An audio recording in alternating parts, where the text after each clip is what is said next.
में शिवरात्रि, जो शब्द है शिवरात्रि, रात्रि क्यों बोला गया? सबके जन्म को जन्मदिन बोला जाता है, तो परमात्मा के जन्म को शिवरात्रि क्यों बोला जाता है? इस चीज को समझने के लिए हमारे बीच हैं दीदी रश्मि जी, जो कि पिछले 33 वर्षों से अपनी सेवाएं दे रही हैं। वर्तमान समय में ये पलारपुर गांव में सेवा केंद्र में कार्यरत हैं, और मैं उन्हीं को अनुरोध करना चाहूंगी कि दीदी आज आप हमारे ज्ञान का वर्धन करें, शिवरात्रि का असली असली अर्थ समझाते हुए।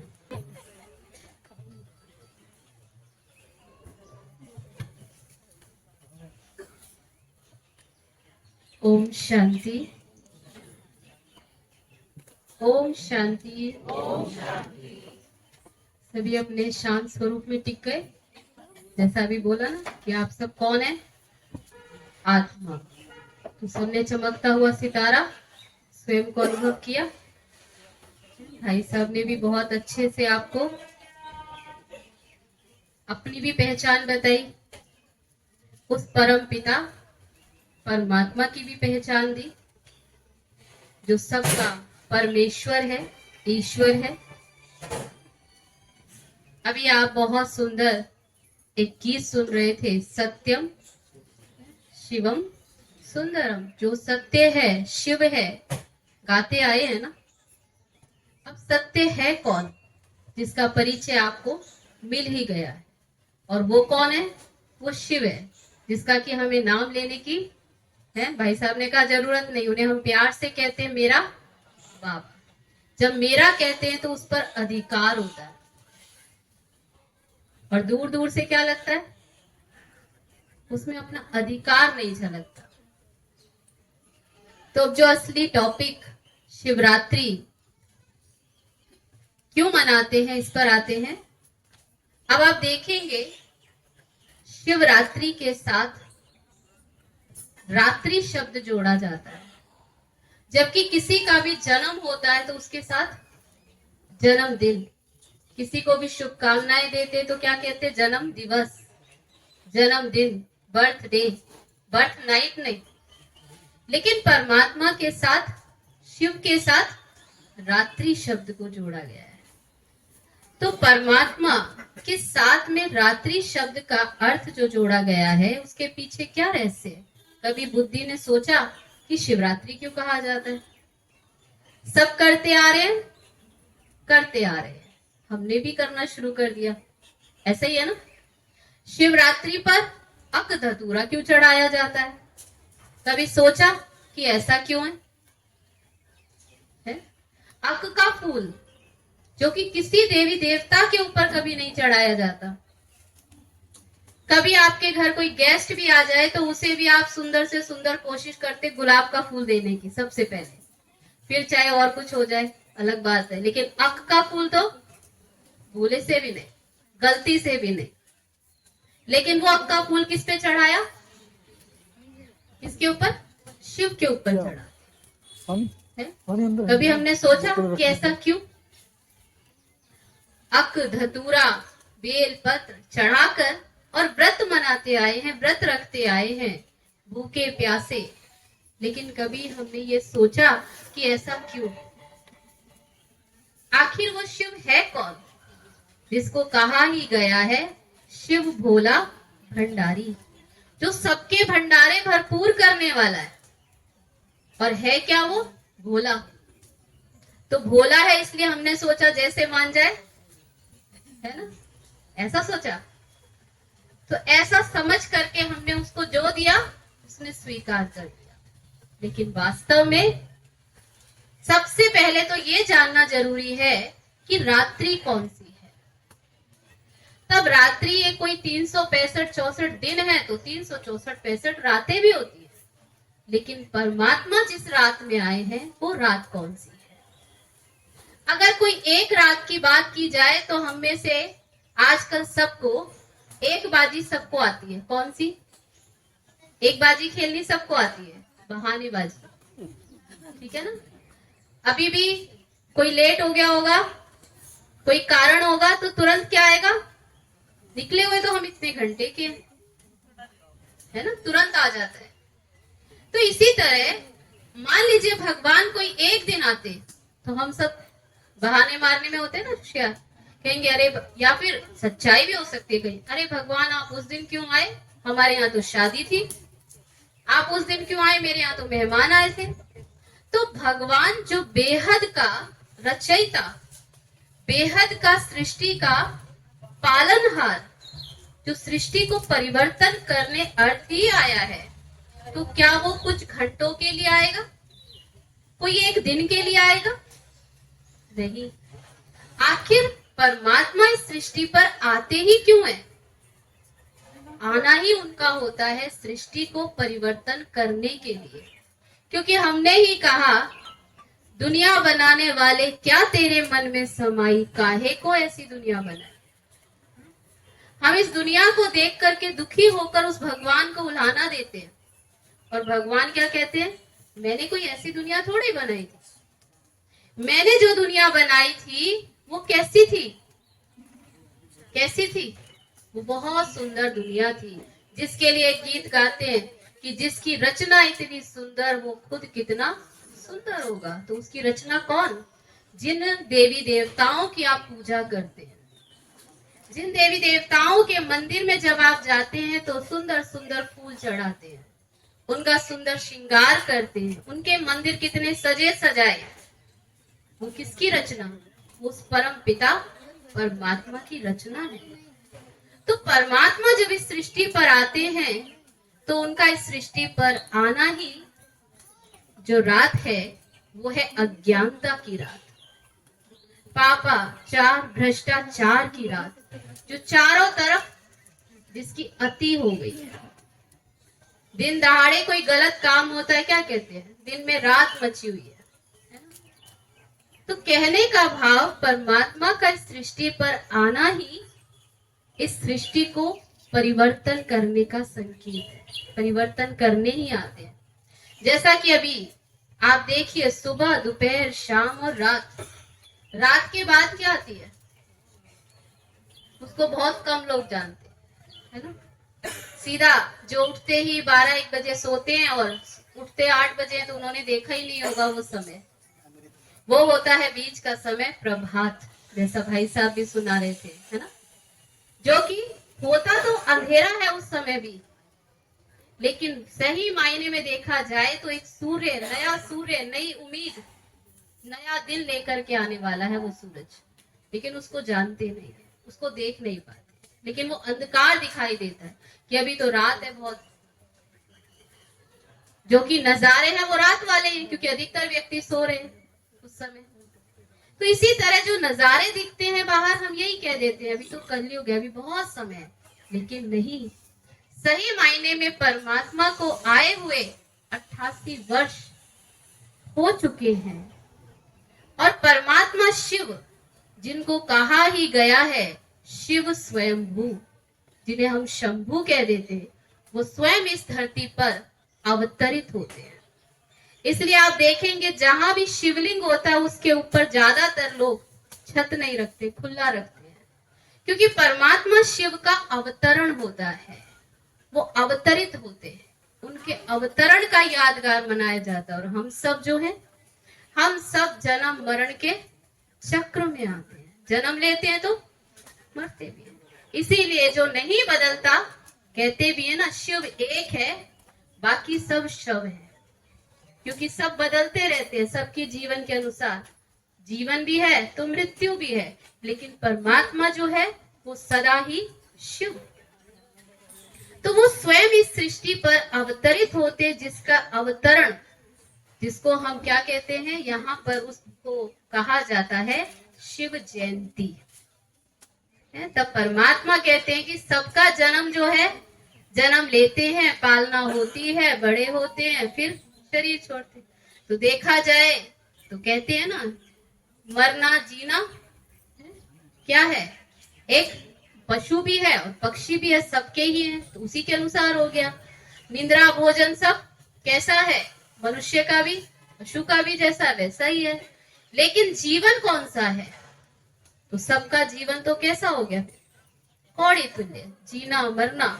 लेकिन परमात्मा ने कहा कि वास्तव में कौड़ी तुल्य जीवन को हीरे तुल्य अगर बनाना है और हीरे तुल्य अगर किसी की जयंती कही जाए तो वो केवल एक परमात्मा की है, क्योंकि वो हम सबको क्या बनाने आते हैं, पतित से पावन, एकदम गिरावट में हम आ गए, उससे एकदम उठाने आए। तो परमात्मा का कार्य ही इस दुनिया में जो है वो दिव्य कर्म कहलाते हैं। क्यों दिव्य कर्म है? क्योंकि हमें देवता बनाना है। जैसा भाई साहब कह रहे हैं ना कि राम राज्य कब आएगा, तो कहने का भाव वही है कि हम चाहते तो है राम राज्य हो, लेकिन उसकी शुरुआत कौन करेगा, परिवर्तन कौन करेगा? परिवर्तन कराने तो परमात्मा आए हैं और पिछले इतने वर्षों से ये राजयोग की शिक्षा के माध्यम से करा भी रहे हैं, लेकिन उसकी हर एक को खुद की पहल तो करनी होगी ना। हमने इतने समय से भगवान को बुलाया है, तो अब उसके घर की ओर कदम किसे बढ़ाने होंगे? आज आप किसी को निमंत्रण दें और दरवाजा बंद है आपका, तो अच्छा लगेगा? तो आपने भी भक्ति में गाया, नैनहीन को राह दिखाओ प्रभु, पग पग ठोकर खाओ। अब भगवान आकर के आपको समझानी दे रहे हैं कि अब भटकने की दरकार नहीं है, बस ये अब अज्ञानता के जो नैन है उसे खोलो, स्वयं को पहचानो और उस परमात्मा को भी पहचानो और उसको पहचान के अपने भीतर देखो। तभी क्या कहा जाता है? मंदिर। मंदिर अर्थात मन के अंदर।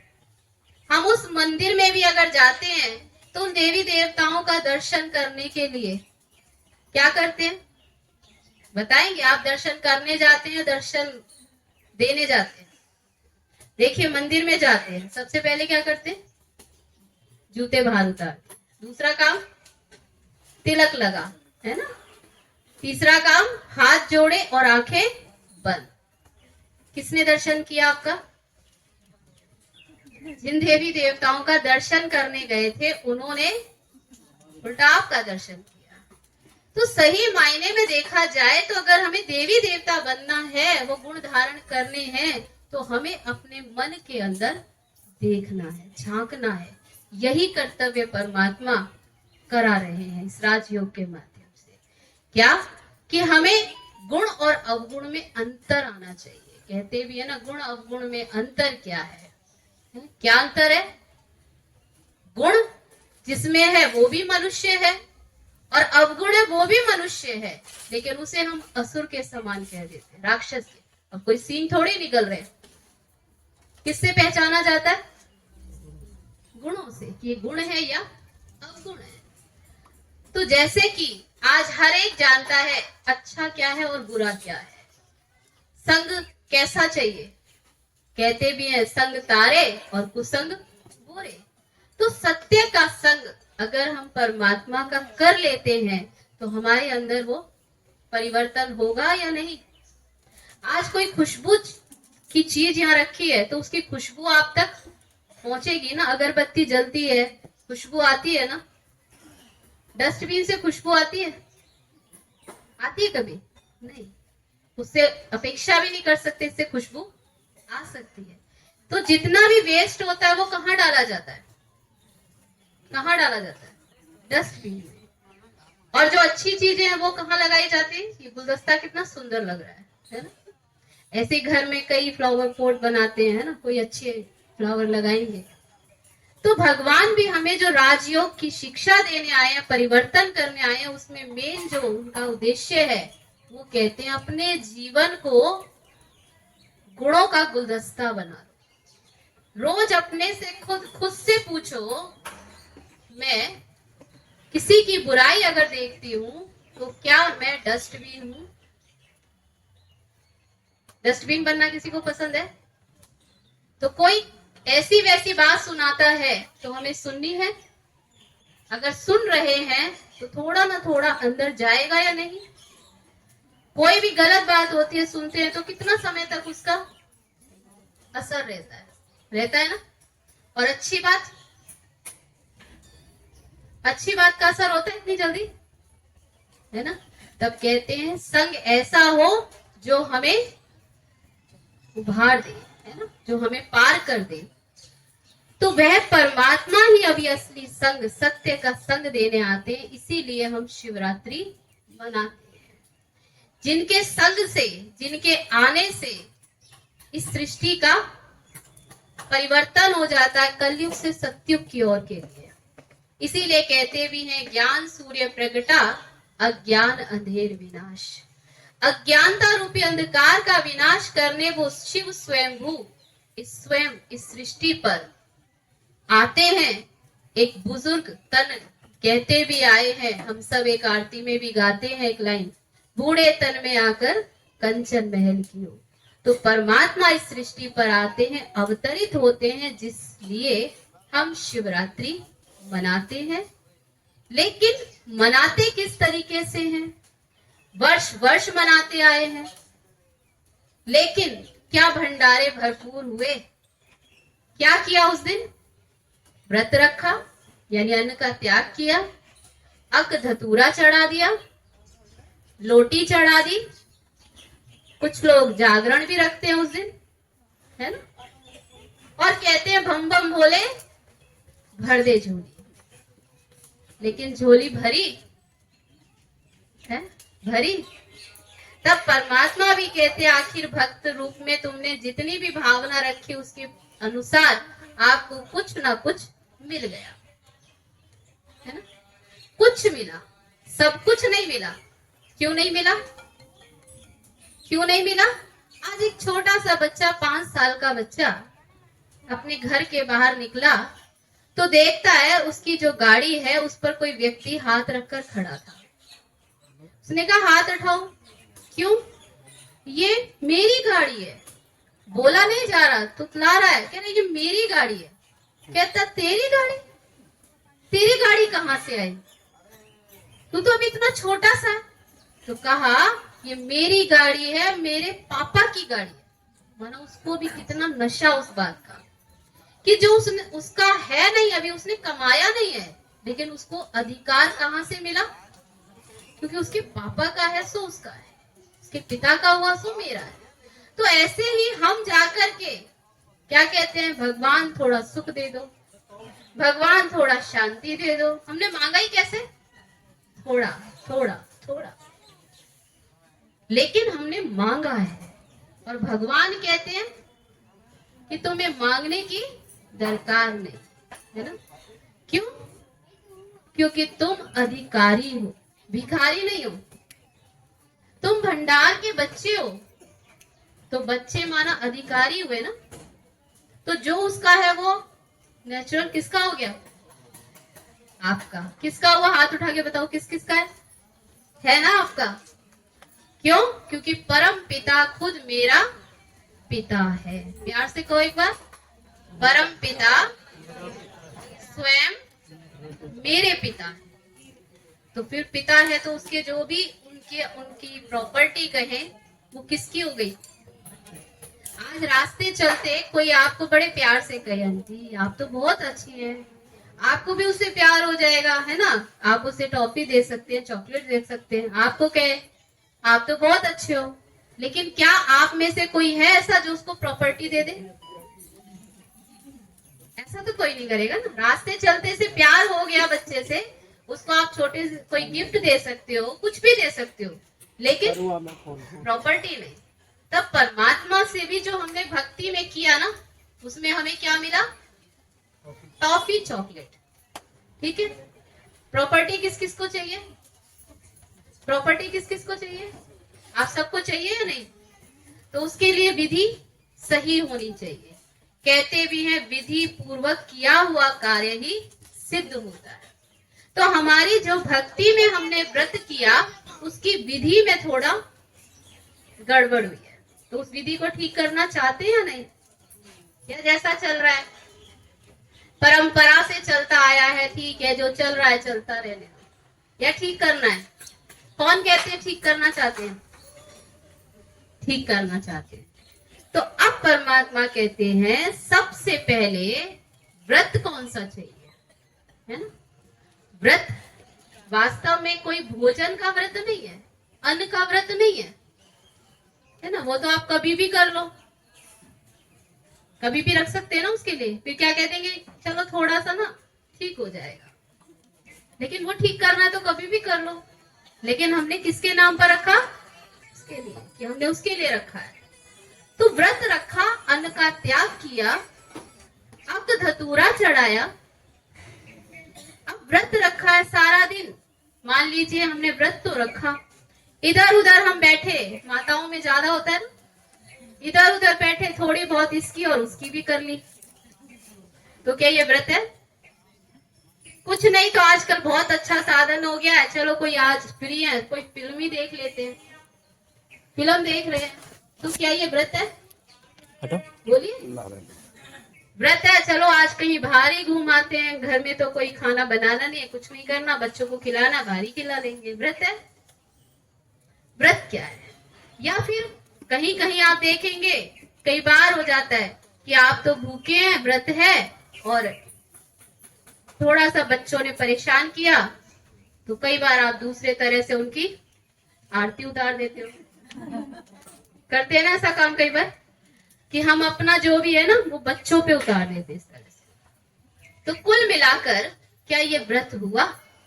क्या उस भोलानाथ जो आशुतोष उसे प्रसन्न कर पाएंगे इन विधि से? तब परमात्मा कहते हैं व्रत रखना है वृत्तियों को बदलने का, हमें सबके प्रति शुभ भावना और शुभ कामना रखनी है, ना कि अन्न का त्याग करना है। व्रत लेना होता है दृढ़ संकल्प करना, कि हम ये संकल्प लेते हैं कि हम ये परिवर्तन करेंगे। तो वो कोई एक दिन की बात नहीं है, आप जिस घड़ी ये संकल्प करते हैं कि मुझे ये अपने अंदर परिवर्तन करना है। आज आप देखिए सबसे ज्यादा मुश्किल क्या है, आज एक फोटोग्राफर के पास भी जाते हैं, वो भी कहता है स्माइल प्लीज।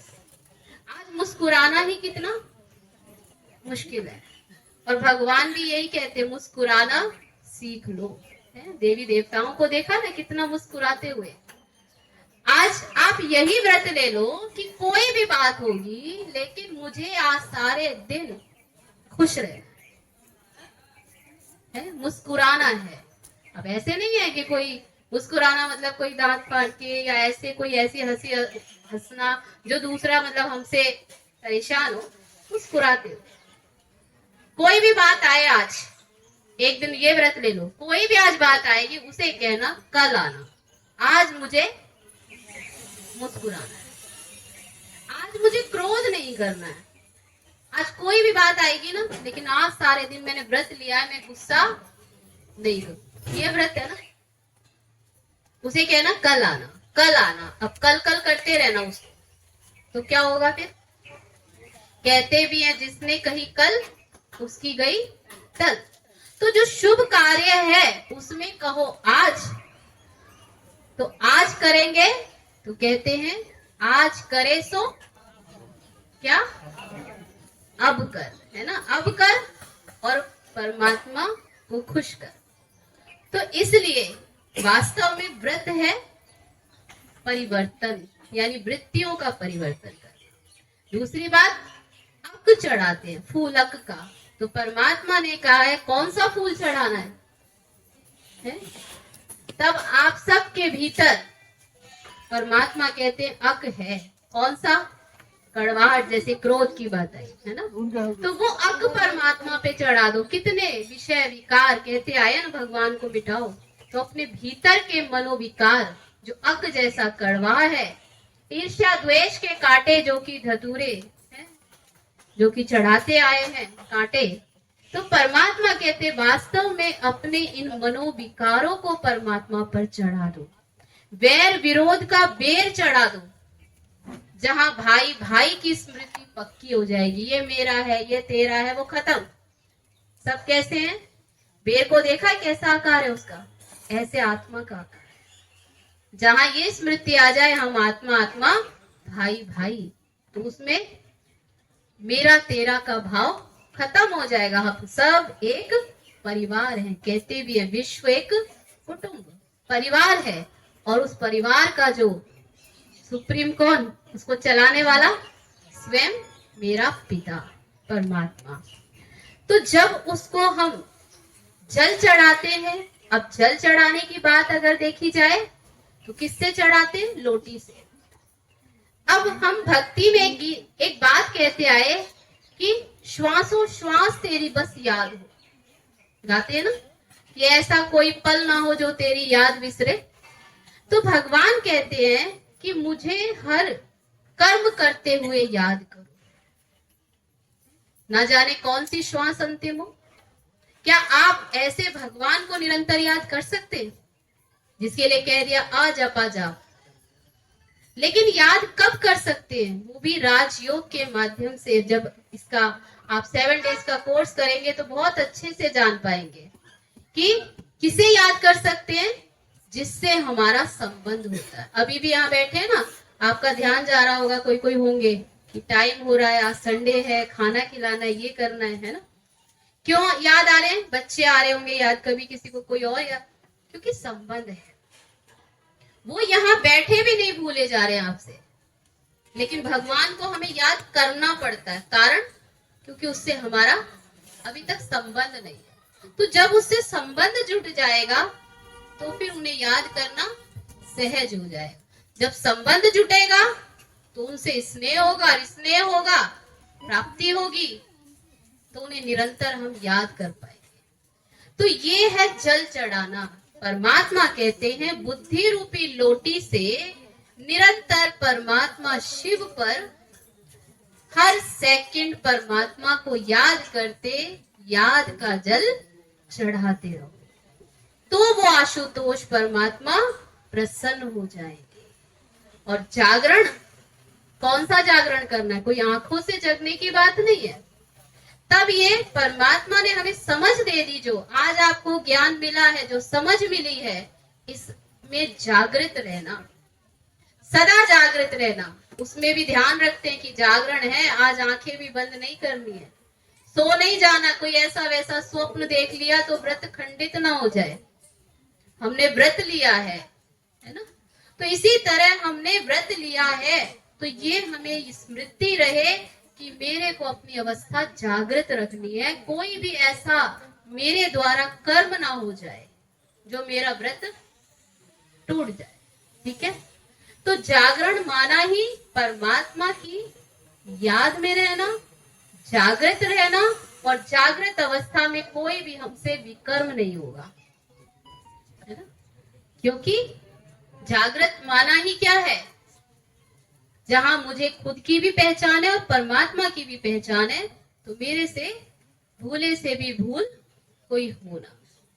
जब इस रीति हम परमात्मा से व्रत करेंगे, ये व्रत करेंगे, असली चढ़ावा उसे चढ़ाएंगे, तब तो वो प्रसन्न होगा। एक बार की बात है, कोई एक मंदिर में आरती हो रही थी। आरती के समय सभी जानते हैं एक साथ खड़े हो जाते हैं, झुंड लगा हुआ था। उस ग्रुप में, उस झुंड में से एक छोटा सा बच्चा भीड़ को चीरता हुआ सबसे आगे गया और आरती लेने लगा। और जानते होंगे आप लोग, आरती लेते हैं तो क्या करते हैं? पैसे ऐसे करके चढ़ाते हैं। तो छोटा बच्चा भी पैसा ऐसे चढ़ाने लगा। जो आसपास लोग देख रहे थे वो हंसने लगे। क्यों हंसने लगे पता है आपको? क्योंकि बच्चा जो नोट चढ़ा रहा था वो नकली था। तो आसपास के लोग हंसने लगे, देखो बच्चा कितना नादान है, जो इसे ये भी नहीं पता कि ये नोट तो नकली है। लेकिन पुजारी जी जो थे वो खुश हो रहे थे और उन्होंने कहा, आज आप हंस रहे हैं, मैं आपको एक बात बताऊं कि आज जो ये नकली नोट चढ़ा रहा है, कल ये असली नोट चढ़ाएगा। क्यों? क्योंकि इसका जो संस्कार बन गया, इसकी जो आदत है, ये बनी तो रहेगी है? मैं इसी का इंतजार कर रहा हूं कि कभी तो ये असली भी चढ़ाएगा। तो इसी तरह परमात्मा भी आपके इतने वर्षों से इंतजार कर रहे हैं कि आज तक आप नकली चढ़ावा उन्हें चढ़ाते आए हो, कहते आए हो अवडरदानी वरदानों से भरपूर करो। अब वो परमात्मा कहते कि अपना असली चढ़ावा मुझे चढ़ा दो। कौन कौन चढ़ाने को राजी है? पक्का? तो जब हम असली चढ़ावा उसे चढ़ा देंगे तो वो आशुतोष परमात्मा सहज प्रसन्न होकर हमें वरदानों से भरपूर कर देंगे, क्योंकि वो वरदाता कोई और नहीं, मेरा परम पिता है, मेरे पिता है। तो वह हमें इन सब गुणों और शक्तियों से भरपूर करने आए हैं। तो जब ऐसा समझकर हम ये शिवरात्रि को सही अर्थों से जानकर जिस दिन भी शुरुआत कर लेंगे, उसी दिन आपकी असली सच्ची शिवरात्रि है। इसी के साथ आप सभी को इस महाशिवरात्रि पर्व की बहुत बहुत शुभकामनाएं। आपके जीवन में सदा ही सुख और शांति की बरसात होती रहे। जैसे हमने ध्वजारोहण किया तो सभी ने देखा क्या गिरे, पुष्प गिरे, है ना। तो सभी चाहते हैं ना हमारे ऊपर भी वो फूल आए। जब आपके ऊपर फूल आए तो आपको अच्छा लगा। तो ऐसे ही आपके जीवन में भी सदा और सुख और शांति की खुशबू सदा आपके जीवन में बसती रहे। इन्हीं शुभकामनाओं के साथ एक बार फिर से शिव जयंती की कहो, हीरे तुल्य जयंती, जो स्वयं परमात्मा आकर के गीता का ज्ञान सुनाते, इसीलिए इसे गीता जयंती भी कहते हैं। तो इस महापर्व की बहुत बहुत शुभकामनाएं। ओम शांति।